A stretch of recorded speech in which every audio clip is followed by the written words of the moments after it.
Dear student, this is Physics Miss. Hope all of you are safe and in happy mode. Okay. Today I am going to discuss about chapter 13, Modern Physics and Electronics. The topic that will be discussed today is gamma ray. We know that gamma ray or gamma radiation, that is denoted by this symbol, is a penetrating electromagnetic radiation arising from the radioactive decay of atomic molecules. In simple words, a gamma ray is actually an energetic electromagnetic wave.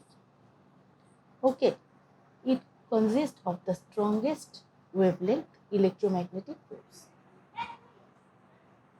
When a nucleus becomes excited by radiating alpha or beta particle, then extra energy comes out as gamma ray and the nucleus de-excites.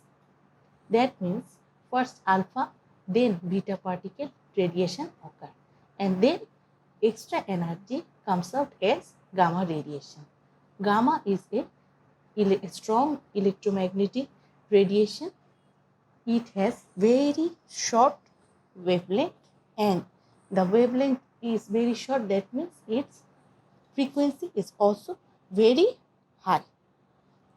Wavelength is short but frequency is very high. It is a strong electromagnetic radiation. It has no charge. Okay. So we are getting the information from this slide that gamma or gamma radiation is a penetrating, that means it can pass through a matter, is an electromagnetic radiation. Okay, it has shortest wavelength, so it has high frequency electromagnetic waves. When a nucleus becomes excited by radiating alpha or beta particle, then extra energy comes out as gamma ray and the nucleus de-excites. Okay, so we are getting clear information about what is gamma ray. I am repeating, gamma is actually an electromagnetic wave. It has no charge. Its wavelength is very short, but its frequency is very high. It comes out after alpha and beta particle radiation. Okay, then come to next slide. The gamma rays are also part of EM, means electromagnetic radiation. So they also travel with the speed of light. We know that the speed of light is 3 into 10 to the power 8 meter per second. Gamma rays are most energetic form of light. That means it is highly energetic electromagnetic wave, which speed is equal to the light, that is 3 into 10 to the power 8 meter per second. Due to high energy, it is used for cancer diagnosis. Okay, and gamma ray are produced by very high temperature region of the universe. That means for producing gamma rays, very high temperature is required. It is a keyword. Okay, I am discussing this slide again. Gamma rays are also part of vast electromagnetic radiation. So its speed is equal to the speed of light, that is 3 into 10 to the power 8 meter per second. Gamma rays are most energetic form of light. Due to the high energy, they can be used in cancer diagnosis. Gamma rays are produced by very high temperature region of the universe. These are the keyword, very high temperature region, and it is most energetic form of light, so it is used for cancer diagnosis, and its speed is also equals to the speed of light. Then come to the next slide. A gamma ray is chargeless and massless. So the atomic number or nuclear number of a nucleus doesn't change due to this radiation. Very, very important. It is chargeless, one thing, and another thing is it is massless. So the atomic number or nuclear number of a nucleus doesn't change due to this radiation. In case of other radiation, that is alpha and gamma, the atomic number changes due to that radiation. Okay, alpha beta radiation creates the change in atomic number or nuclear number, and in case of gamma, it is chargeless and massless, so the atomic number or nuclear number doesn't change due to this radiation. Gamma rays doesn't influenced by the electric or magnetic field because it is chargeless. So it is not influenced by the electric or magnetic field.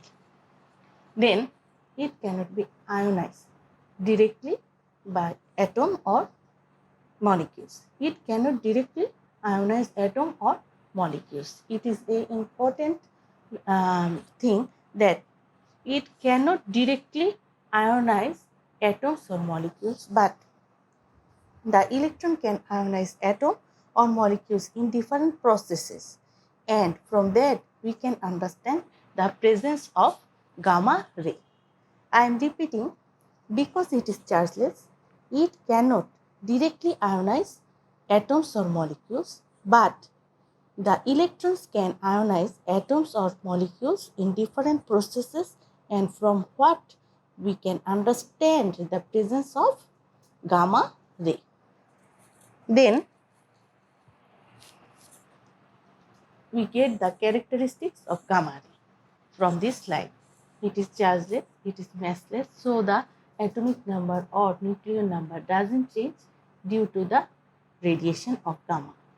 Gamma doesn't influence by the electric or magnetic field.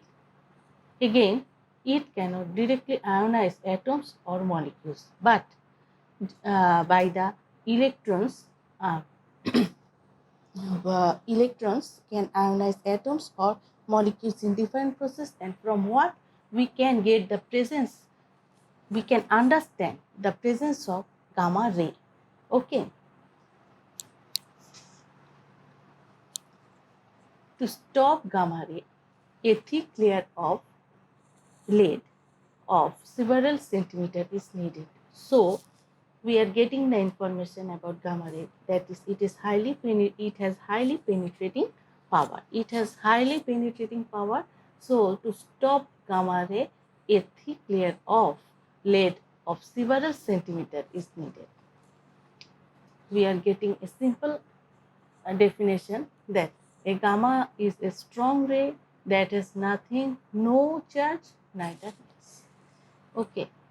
Gamma ray is a strong energy ray that has nothing, no charge, neither mass.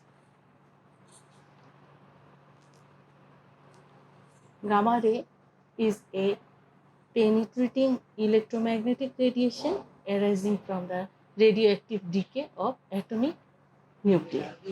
It consists of the strongest wavelength electromagnetic waves. It has strongest and shortest wavelength plus high frequency. Short means when the wavelength is short, then you have to remember that it has high frequency wave. When a nucleus becomes excited by radiating alpha or beta particle, then extra energy comes out as gamma, and the nucleus de-excites. Okay. Then uses of gamma rays. It is not included in the textbook, but I think that you have to need what is the use of gamma rays. Sterile medical equipment, sterile food used as pressure in medicine, radioactive therapy in case of oncology to kill cancerous cells. Gamma rays are also used in astronomic purpose. Okay, so these are the uses of gamma rays. You should know what is the use of gamma ray. It is needed for your general knowledge. Then come to half-life. The concept of half-life is used to determine the amount of radioactivity. That means we doesn't know in reality an unstable atom how much radiate the radioactive rays. It is not possible to say the exact moment when a definite radioactive nucleus will emit radioactive rays.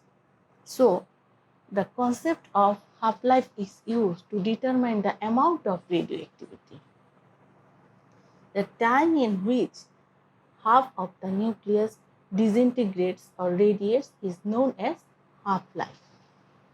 The time in which half of the nucleus disintegrates or radiates is known as half-life. Therefore, the more radioactivity an element, the less its half-life is. If the element is more radioactive, the half-life will be less. In case of a stable atom, the half-life is infinity because it doesn't radiate. It doesn't radiate, so its half-life is infinity. Okay. It is necessary to know the radioactivity is a nuclear phenomenon. So, a nucleus is transformed into another through radioactive emission. A different nucleus can accept or donate one or two electrons from the surrounding to become a chargeless atom. That means through emission of radioactive rays, particles or gamma rays, an unstable atom wants to or turns into stable atom. This is the normal thing. And if the radioactive atom is how much can it radiate, amount can be measured by the half-life. A stable atom has half-life that may be infinity. To measure the amount of radioactivity, we can use half-life formula. Okay. I mentioned the more the radioactivity of an element, the less its half-life is. Okay. If it radiates more, then the nucleus become disintegrate or radiates, and its atomic number changes, and it turns into stable atom. So the half-life will be less. The half-life of a stable nucleus having no radioactivity can be considered to be infinity. It is clear that a stable nucleus doesn't shows radioactivity property, so its half-life may be in infinity. Thank you, everybody. I think you will get information also from your textbook, that is the number 362, 361. I think you will get about the HW information in the next video. Okay. Thank you. Wish all of your safe life.